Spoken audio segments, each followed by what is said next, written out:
ሰላም እንደምን አላችሁ ቤተሰቦቻችን። በዚህ ሰሞን ያገኘናቸው መረጃዎች ወደ እናንተ እናደርሳለን። ለዚህ ዩቲዩብ ቻናል አዲስ የሆናችሁ ሰብስክራይብ የምትለው ምልክት በመጫን ቤተሰብ ይሁኑ። ያላችሁን ሀሳብ አስተያየት በኮሜንት ሴክሽን ላይ ጻፉልን። የህግ ማስከበር ዘመቻው ተጠናክሮ ይቀጥላል።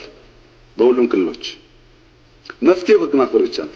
እንትና ነኝ አርሶ አደር ነኝ ባለባንዲራ ነኝ ባለከዘራ ነኝ አይሰራም። ህግ ማክበር ባለው ሁኔታ አብይ አህመድን ማንንም ሰው በጦርነት አይገረስሰው። አትችሉትም። ማንም ኦላም አይችለው፣ ፋኖም አይችለው፣ ቲዲኤፍም አይችለው።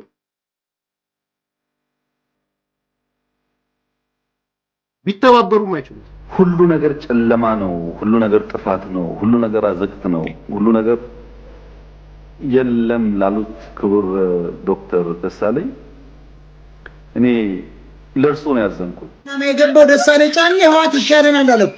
ፓርላማ የገባው የኢንደራሲ ኃላፊ ነኝ የሚለው ዶክተር ደሳለኝ ጫኔ ህወሓት ይሻለናል አለ። አየኸው? አንተ ግሬን አባቂ አንለቅም። አንተ ነው በርግደን የምናጠፋው።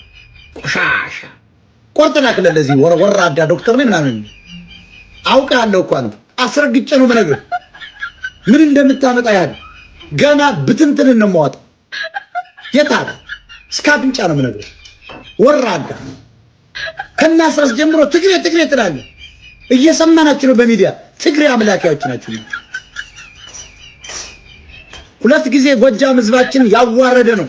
ወሎን አንድ ጊዜ 30,000 አማራ አርዶ ሄደ። ምክንያቱም በዚህ ሁሉ ጨለምተኝነት በዚህ ሁሉ ፔሲሚዝም ድንገት እድል ቢቀናውት ለኢትዮጵያ ህዝብ ምንድነው የሚሰጡት? እርሶ ጨለማ ተውተው ከጨለማ ብርሃን ያወጣ ከጭንቀት ብርሃን ያወጣ ተስፋ እንዴት ሳይሰንቁ ይሄን አልቻላችሁም እኔ መጥቼ ቀይረዋለሁ እንኳን ቢሉን ነው የሚሻለው እንጂ ሁሉ ነገር ጨለማ ከሆነ ጥሩ አይደለም። ፖለቲካ የሚፈለገው በጨለማ ውስጥ በችግር ውስጥ ተስፋን ማሳየት ነው፣ ለውጥን ማሳየት ነው፣ ወደዚያ ሰውን መምራት ነው፣ መጨበጥ ነው እንጂ ችግር ብቻ መናገር አይደለምና የምንውልበት የምንሰማው የምንነጋገርበት ጉዳይ በገደል ማሚቶ ተመልሶ እያስተጋባብን እሱ ነገር እየኖርነው እንዳይሆን ጥንቃቄ ቢደረግ መልካም ነው ለማለት ነው።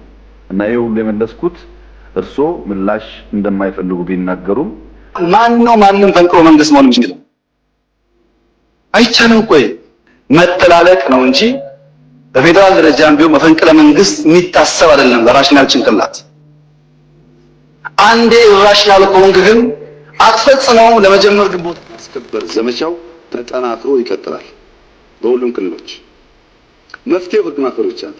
እንትና ነኝ አርሶ አደር ነኝ ባለባንዲራ ነኝ ባለከዘራ ነኝ አይሰራም። ህግ ማክበር ህግ ያላከበረ ይጠየቃል። በስንቱ ነው እኛ የምንሰቃየው? ህግ ማክበር ብቻ ነው ጋራንቲው። ከዛ በመለስ ሐሳብ መግለጽ መነጋገር ችግር የለውም። እዛው ላይ በነገራችን ላይ ቀይ ባህር ያስፈልገናል ኢምፖርታንት ነው የማይል ዓለም አለ እንዴ? ከምስራቅ ጫፍ ከምዕራብ ጫፍ ያስፈልጋል እኮ እዚህ ያሉ ሰፈራችን።